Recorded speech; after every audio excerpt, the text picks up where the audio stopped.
First of all, man, I wanted to start this video and say rest in peace to Munna Duke, rest in peace to D-Thang, and rest in peace to Lil Steve, and rest in peace to E-Day. You feel me? There's a reason why I'm starting a video like this, but I wanted to, since I'm very embedded with the Chicago culture, I'm one of the forefathers of the blogging part of the Chicago culture. Even when I used to cover all their mixtapes when I had Chirac Drill Music, channel.com with the YouTube platform. But blessings to everybody watching.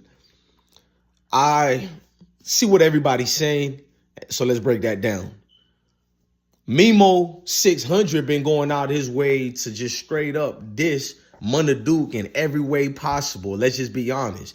And some seem entertaining. I didn't personally laugh at it for various reasons, but people obviously were laughing, were thrilled, and people were just like, Memo was being braggadocious. Some was saying Memo was scared. He was a coward. Why did he wait till Munna Duke died or whatever? So I had to do this video because I think a lot of people are not in tune with what's going on with these group of individuals. You feel me? So let me just say this. Everybody in 600 and everybody in O Block or everybody in 300, whether they from Normal, a.k.a. Lamron, or whatever side, from Front Street to all that, it don't mean everybody is friends, bro. Chicago is no different than y'all neighborhoods, bro. We all got them neighborhoods that got all them blocks. So you're going to have this group of friends, right? You'll be like 20 deep over here. But on this other side of town, you got some partners too, and they might be 15 deep.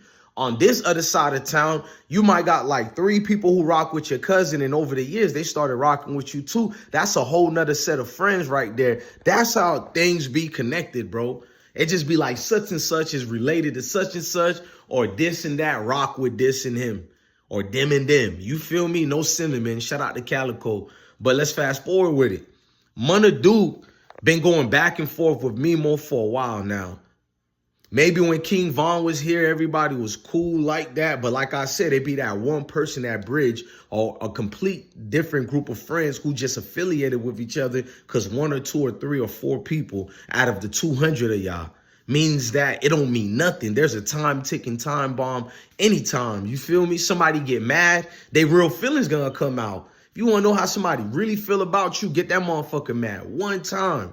Oh, it's on and popping right now. Everything you wanted to know how they feel about you, or everything you wanted to say to them, oh, that's the perfect flame and fuel to the fire right there. So on Clubhouse, there was already bad vibes and energy in the air, because prior to that Clubhouse, you know what I'm saying, in the midst of the RICO charge for the FBG Duck murder, there's been a lot of reports of stigma, of there's bad blood between Buka, you feel me? There's also, and Memo that is, and there's also bad blood with Memo, in particular, Lil Durk. I mean, I covered the Chicago moment during that time when I was deeply into it before I did my sports and all these other things.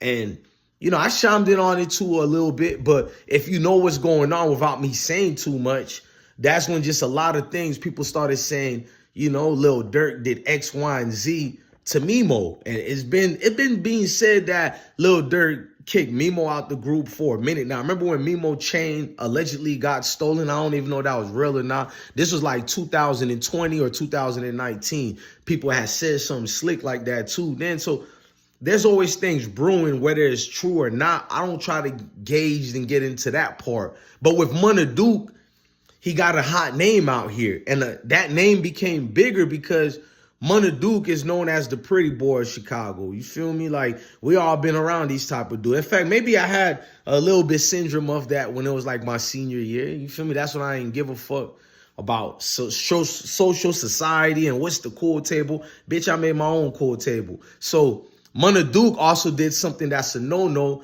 Somebody like me should know very well, because I think only one time I tripped out and did that and almost got splattered by the Bloods in New York. You know, when I moved to my mom's side, which they from Flatbush, but I'm a Florida boy. What I'm trying to tell you is Munna Duke is known to be a ladies' man, and being a ladies' man, no matter if she had a man or not, from what I've kind of allegedly knew or people told me, like, basically, it wasn't just regular girls he got. It was other dudes, girls, they ex-bops, or girls who situated with these dudes, and Munna Duke was allowed to do what he do, just being him. So that brings a lot of animosity, X, Y, and Z. And if you Memo as well, you know the backdrop on Memo. They call him a goofy X, Y, and Z. But if you know about Chicago, you know Memo ain't really a goofy like that. I interviewed what's his name from Blackgate. I'm trying to remember I think it was Benzo from Blackgate. I interviewed him, and you know, I stayed neutral about it. You know, his anger about Memo came out, but then respectfully, he still told me good, solid things about Memo behind the scenes, just like most Chicago dudes. So it's like, you still got to be out here to get touched. So when I hear stories of these dudes getting popped, shot, or whatever, it just mean they all with it, bruh.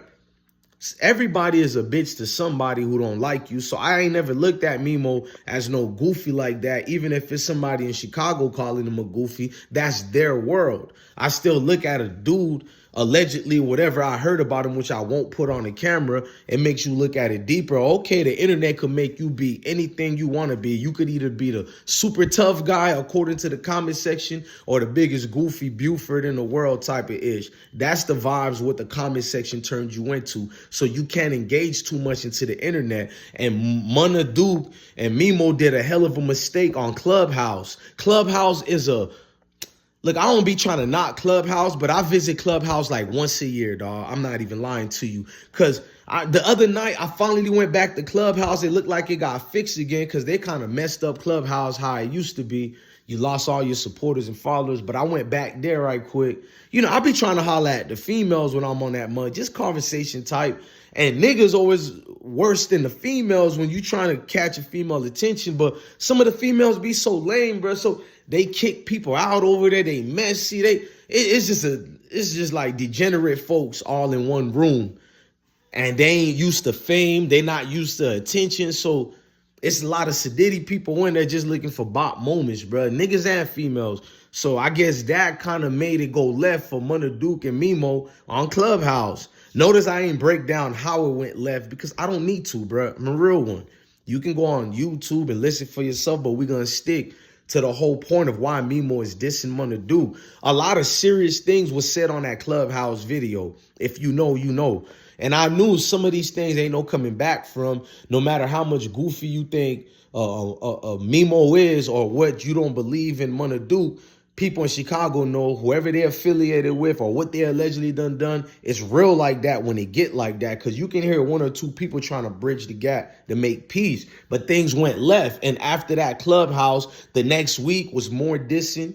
Week after that, more subliminals. And it's just on like that. So it's like serious things happen behind the scenes. And I think Memo600 got shot for the second time. You feel me? Because remember that one time he got popped, I think it was in 2021.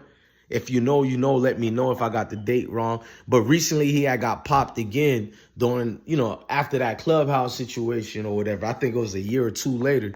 And, you know, Munna was trolling Memo. So it was like, you know, let's just be real. I don't advocate for none of them trolling each other. I'm not advocating for Memo to troll Munna Duke. And I wasn't cheerleading watching Munna and Memo going back and forth. Y'all know how I preach up on this. So the whole Munna Duke situation, to be real with you, is like I kind of just stayed out of it.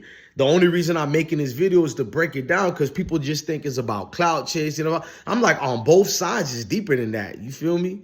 I don't even think y'all need me to explain that, but that's what I'm doing because obviously it's a lot of people not in tune with what's going on. So without me indicting anyone, getting anyone in trouble, at least I could give you some type of reason into what it is. It's like when you in tune with somebody, bro, and you don't like this individual, there kind of really is no rules for that person to do what they want to do as far as verbiage, words I'm talking about. Because, you know, I don't advocate murking nobody, none of this and that. But if people is going to roll short out like me, if I did what Munna Duke and Memo600 was doing to each other out here, then I should expect if I fall, whether I survived it or not, somebody is going to do the same thing back to me. So I feel like with Memo, though, I will be honest and be like, it's like digging a grave for yourself.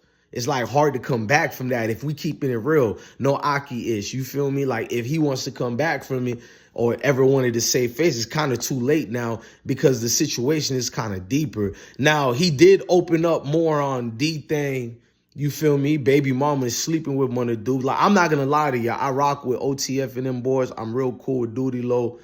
Get well soon, Duty Low.